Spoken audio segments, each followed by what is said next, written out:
Welcome to PM Movie Recaps. Today's pick is a mystery and thriller film of 2017, Forgotten. If you're ready, let's enjoy the video. Jin Sok, a young man, moves to a new house with his family.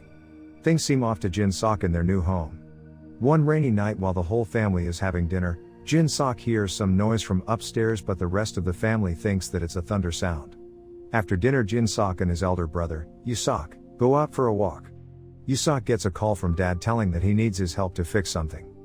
Sok tells Jin Sok to enjoy the city view at night longer, and he leaves. On the way home, Sok faces a group of strangers who are trying to kidnap him.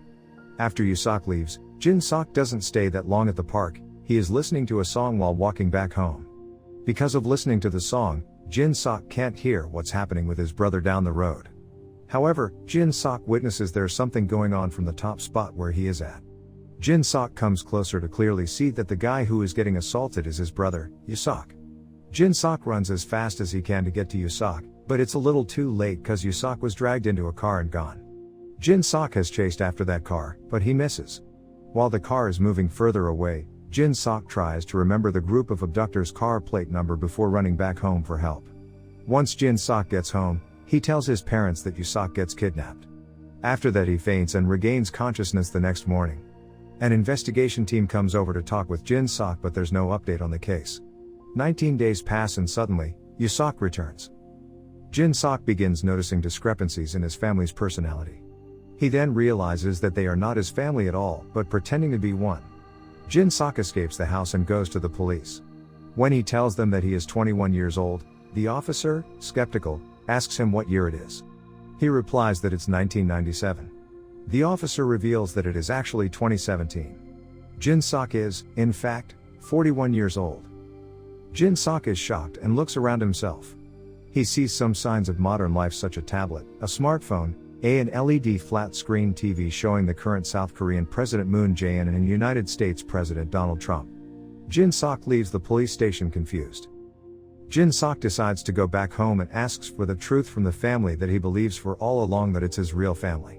Once he gets inside the house, Sok, who has pretended that he is Jin Sok's elder brother, tells him that 20 years ago, a teenage girl and her mother were murdered at the same home they have moved in. The case went cold, so the family of the victims has hired him to find the murderer, and that person is Jin Sok. The flashback is shown that Jin Sok was abducted and tortured to confess, but maintained his innocence. A psychiatrist suggested that he had repressed his memory because the event was too traumatic.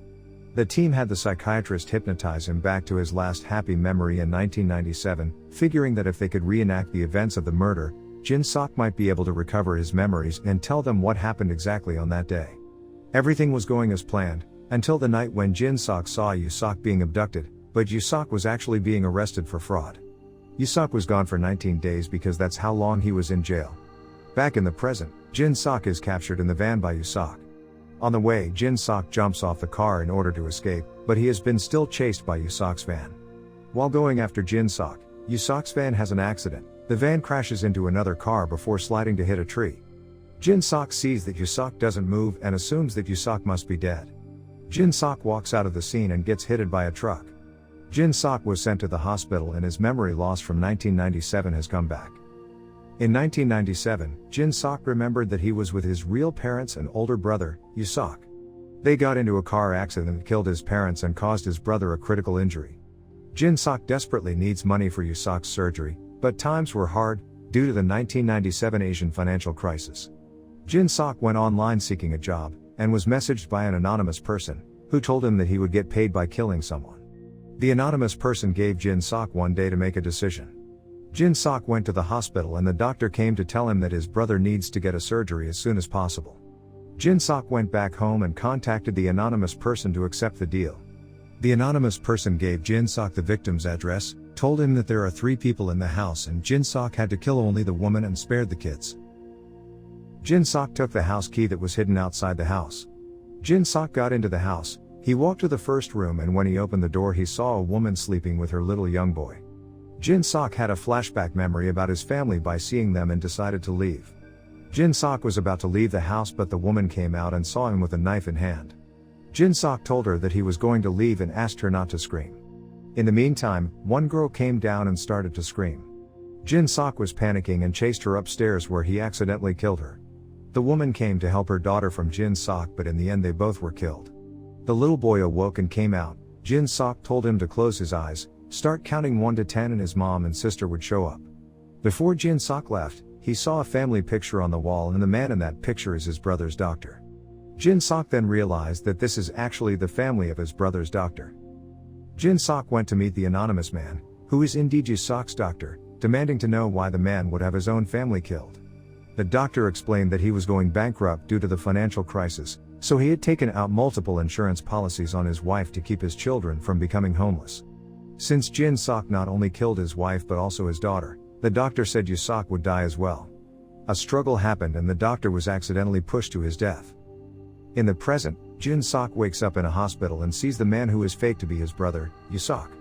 The man survived the car crash and is going to kill Jin Sok by injecting a poison into his sailing bag. Before the man does what he has planned, Jin Sok tells him that his memory has returned. The man then reveals that he is the little boy in the house 20 years ago, when Jin Sok killed his mother and sister.